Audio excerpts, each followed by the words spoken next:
नमस्कार साथियों, स्वागत है आपका हमारे यूट्यूब चैनल पर। उम्मीद है कि आप सभी लोग अच्छे होंगे। आज हम बात करते हैं बायोलॉजी के उन महत्वपूर्ण प्रश्नों की जो परीक्षा में बार-बार पूछे जाते हैं, जैसे TGT, PGT, KVS, LT grade, super TET, अन्य सभी एग्जामों में बहुत ही महत्वपूर्ण हैं। चलिए हम पहले प्रश्न से शुरुआत करते हैं। चलिए पहले प्रश्न से शुरुआत करते हैं। पहला प्रश्न हमारा है, जीवों के नामकरण पद्धति या नॉमनक्लेचर ऑफ ऑर्गेनिज्म से संबंधित वैज्ञानिक कौन है? A R H Whittaker, B Strickland और सी ए और बी दोनों और डी इसमें से कोई नहीं।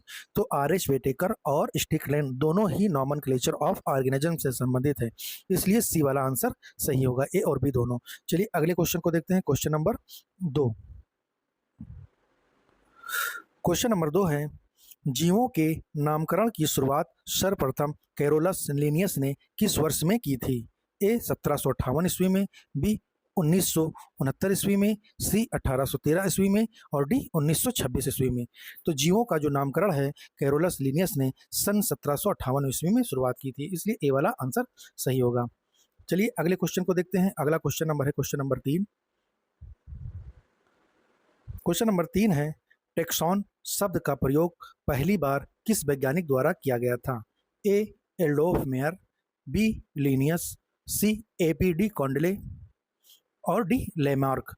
तो जो सबसे पहले टेक्सॉन शब्द का प्रयोग एल्डोफ मेयर जी ने किया था, इसलिए ए वाला आंसर सही होगा। चलिए अगले क्वेश्चन को देखते हैं। Question number 4।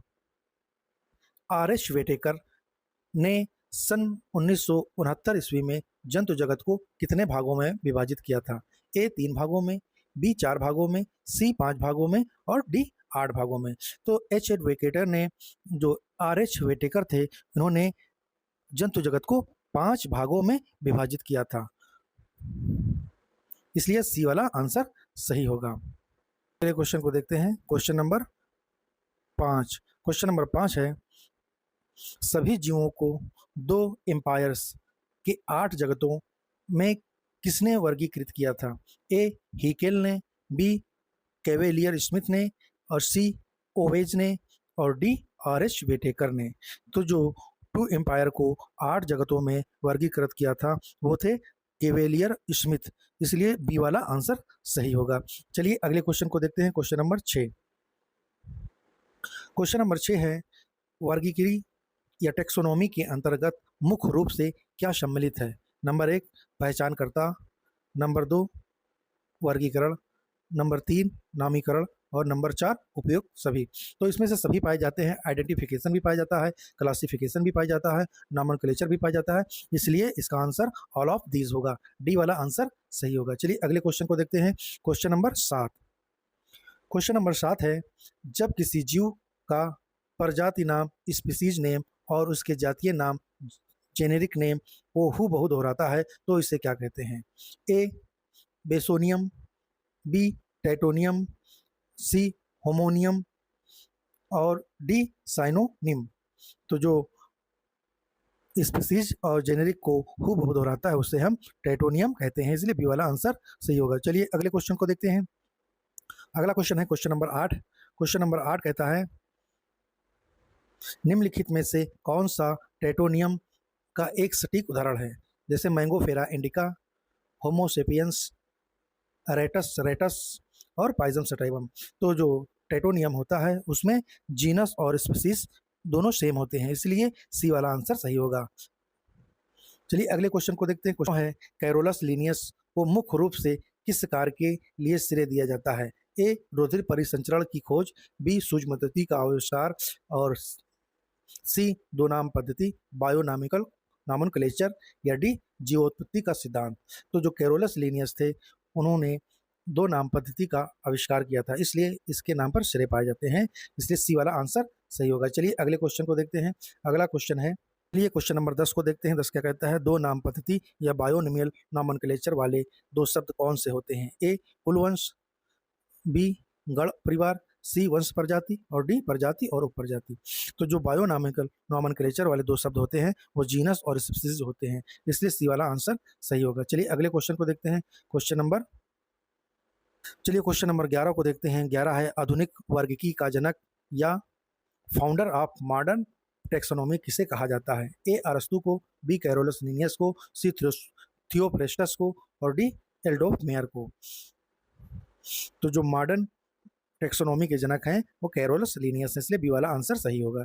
चलिए अगले क्वेश्चन को देखते हैं, क्वेश्चन नंबर 12। क्वेश्चन नंबर 12 है सिस्टेमैटिक्स शब्द का सर्वप्रथम किस वैज्ञानिक से जोड़ा जाता है? ए लिनियस 1735 ईस्वी में, बी क्यूवियर, सी लेमार्क और डी जॉनरे। तो जो सिस्टेमैटिक शब्द था वो सबसे पहले 1735 ईस्वी में लिनियस ने प्रयोग किया था, इसलिए ए वाला आंसर सही होगा। चलिए अगले क्वेश्चन को देखते हैं, क्वेश्चन नंबर 13। क्वेश्चन नंबर 13 क्या कहता है? क्वेश्चन नंबर 13 है टेक्सोनोमी शब्द का प्रतिपादन 1813 ईस्वी में किसने या किसके द्वारा किया गया था? ए एपीडी कॉन्डले के द्वारा, बी जॉनरे के द्वारा, सी आर एच वेटेकर के द्वारा और डी स्ट्रिकलैंड के द्वारा। तो जो टेक्सोनॉमी शब्द का प्रतिपादन 1813 ईस्वी में एपीडी कॉन्डले के द्वारा किया गया था, इसलिए ए वाला आंसर सही होगा। चलिए अगले क्वेश्चन को देखते हैं। अगला क्वेश्चन नंबर 14 को देखते हैं। संघ या फाइलम शब्द का संबंध किस वैज्ञानिक से है? ए क्यूवियर, बी लिनियस, सी लेमार्क और डी एल्डोफ मेयर। तो फाइलम शब्द का संबंध क्यूवियर से है, इसलिए ए वाला आंसर सही होगा। चलिए अगले क्वेश्चन को देखते हैं। क्वेश्चन नंबर 15 है केलोवियर स्मिथ द्वारा वर्गीकृत 8 जगतों में से निम्नलिखित में से कौन सा शामिल नहीं है?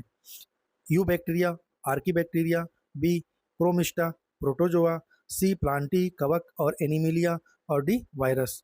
तो जो वायरस होता है उन 8 जगतों में शामिल नहीं है, इसलिए डी वाला आंसर सही होगा। चलिए अगले क्वेश्चन को देखते हैं। Question number 16। क्वेश्चन नंबर 16 है जीव जगत के समुचित अध्ययन के लिए वर्गीकरण विज्ञान या टैक्सोनॉमी में क्या आवश्यक है? ए विभिन्न गुणधर्मों के आधार पर जीवों को अलग श्रेणी में रखना, बी केवल पौधों का नामकरण, सी केवल जंतुओं की पहचान, डी इसमें से कोई नहीं। तो इसका आंसर होगा टैक्सोनॉमी के लिए सबसे आवश्यक है विभिन्न गुणधर्मों के आधार पर जीवों को अलग श्रेणियों में रखना, ए वाला आंसर सही होगा। चलिए अगले क्वेश्चन को देखते हैं। Question number 17। क्वेश्चन नंबर 17 है फैमिली, जीनस एंड स्पीसीज के संदर्भ में किस वैज्ञानिक का नाम महत्वपूर्ण माना जाता है? ए जॉनरे, बी थियोफ्रेस्टस, सी स्ट्रिकलैंड और डी क्यूवियर। तो जो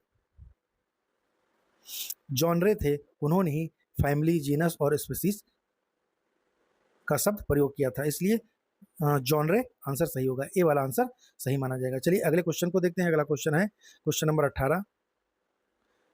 त्रिनाम पद्धति या ट्राइनोमियल नोमेनक्लेचर में कौन कौन से 3 शब्द मिलकर नाम बनाते हैं? नंबर 1 जीनस, स्पीसीज और sub species, B family, genus और स्पीसीज, सी आर्डर, फैमिली और जीनस और डी क्लास, आर्डर और फैमिली। तो जो जीनस, स्पीसीज और सब स्पीसीज होते हैं, सब स्पीसीज, वही ट्राइनोमियल नोमेनक्लेचर बनाते हैं, इसलिए ए वाला आंसर सही होगा। चलिए अगले क्वेश्चन को देखते हैं। Question number 19। क्वेश्चन नंबर 19 है आम का वैज्ञानिक नाम मैंगोफेरा इंडिका है, इसमें मैंगोफेरा शब्द किसे प्रदर्शित करता है? ए स्पीसीज को, बी जीनस को, सी फैमिली को और डी क्लास को। तो जो मैंगोफेरा है वो जीनस को प्रदर्शित करता है, इसलिए बी वाला आंसर सही होगा। चलिए अगले क्वेश्चन को देखते हैं। Question number 20। क्वेश्चन नंबर 20 है दुरुपयोग के कारण अस्वीकार किए गए नाम को क्या कहा जाता है? साइनोनियस कहा जाता है, या होमोनिम कहा जाता है, या टेटोनियम कहा जाता है, या टेटोनिम कहा जाता है, या बेसियोनिम कहा जाता है। तो उसे हम सायोनियस कहते हैं, इसलिए ए वाला आंसर सही होगा।